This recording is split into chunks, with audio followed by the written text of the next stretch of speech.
Mbak, aku mbok silono duit to. Ora akeh kok, mur 1 juta. Kok nek kirane ra iso balekne aku ra binen.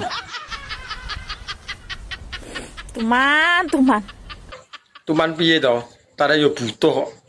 Wis angel tuturane. Aku iki wonge menak.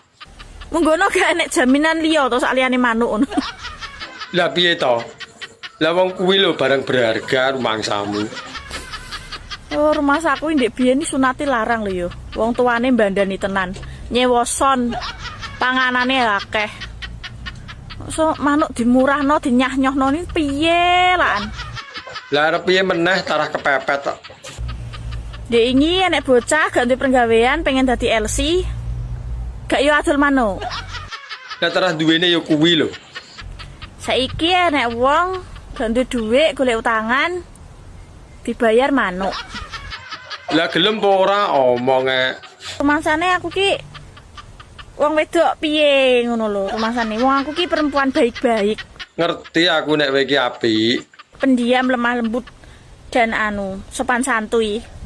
Lah piye gelem apa ora? Duweku ya mur manuk. Kok ditawani manuk. Asem tenan yo.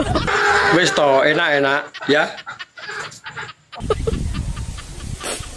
Mbah. Piye to? Ndang to. Mbah. Gonku iki ukir-ukiran. Ndang to getun ning kene ra gelem. Aku ki dino Mas dedel duel keuanganku. Mbayari tukang ulan iki. Nek kowe gelem ya kono nukang ning omahku gawe pawon. Ya wis ra apa-apa. Penting oleh duit. Berarti duit dibayar tenaga, lebih halal, gelem apa ora? Ya gelem aku. Nek gelem tak omongno makku. Soale wonge lagi masakno tukang ki hari-hari. Ya gak sida adol manuk berarti. Pusing aku. Ora aku iki patang dina mangan sego ambek kerupuk tok iki. Delok raiku ngleyang ki lho. Gak enek gisine. Anjay.